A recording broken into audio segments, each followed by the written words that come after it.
Dzień dobry. Dziś pokażę Wam, jak przygotowuję dżem pomarańczowy z wykorzystaniem całych owoców. Na moim kanale mam odcinek, w którym robię dżem pomarańczowy z oddzieleniem białych części. Dzisiejszy przepis otrzymałam od znajomej Włoszki. Wydaje się dużo prostszy. Zapraszam do oglądania. Zaczynam od umycia, później przygotowuję naczynia, na przykład duże garnki, miski i napełniam zimną wodą z kranu. Na obwodzie owoce nakłuwam głęboko widelcem i takie wkładam do wody. I tak robię z wszystkimi owocami. Powinny być wszystkie zanurzone w wodzie. Jest to ważne, bo dają w ten sposób goryczkę. Należy pamiętać, żeby zmieniać wodę na świeżą 2 lub 3 razy dziennie przez pełne 3 dni. Pewnego razu skróciłam ten czas do 2 dni i w dżemie był wyczuwalny lekki, gorzki smak.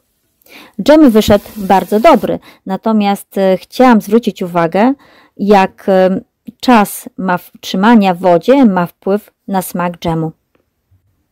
Co robię z wodą? Oczywiście nie wylewam jej, tylko podlewam kwiaty, ponieważ ma odrobinę olejków eterycznych, które są bogate w minerały i witaminy.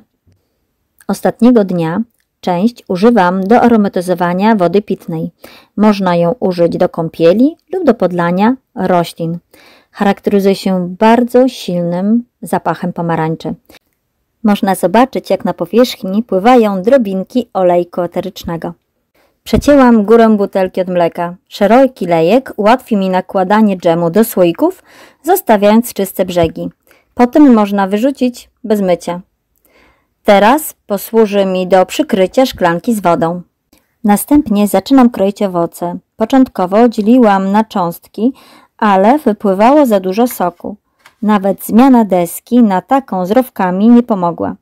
Postanowiłam zmodyfikować przepis i przed pokrojeniem wyciskać sok. Dzięki temu łatwiej kroić i sok szybciej się zagotuje.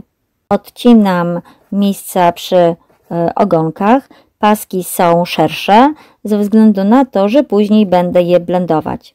W pierwszym sposobie na konfiturę, jaki pokazuję na moim kanale, link do filmu powyżej, cieniutkie były paseczki ze względu na to, że później już nie były miksowane. W międzyczasie przeniosłam na rozgrzany piec. Ogrzewanie i gotowanie to ogromna zaleta takiego rozwiązania. W części przeznaczonej do pieczenia suszę kawałki cytrusów. Dżem przełożyłam do większego garnka, tak żeby było mi wygodniej mieszać. Zdejmuję z pieca i zaczynam blendować. Robię to krótko, tak by zostały widoczne części owoców w dżemie. Gotując cały czas dodaję cukier. Na 5 kg całych owoców użyłam nieco ponad 1 kg cukru. W przepisie używa się na 1 kg 200 g cukru, ale możecie użyć więcej. Po dodaniu cukru należy dalej gotować, tak by cukier dobrze się rozpuścił i połączył. Dżem zmienia kolor na ciemniejszy, trochę transparentny i jest bardzo gęsty. Czas na dodanie soku z cytryny. Na 5 kg owoców dodaję sok z 2 cytryn. Około godziny jeszcze gotuję, a w tym czasie przygotowuję słoiki. Wyparzam je, a później suszę oczywiście w piecu. Ile czasu gotuję dżem? Najlepiej około 2 dni na wolnym ogniu i robić przerwy. Wtedy nabiera pełni smaku i przezroczystości. Oczywiście możecie w dowolnym momencie skrócić, jeżeli Wam pasuje, i pakować do słoików. Korzystam z szerokiego olejka zrobionego z butelki. Nakładam gorący dżem, ale i tak muszę upychać łyżeczką.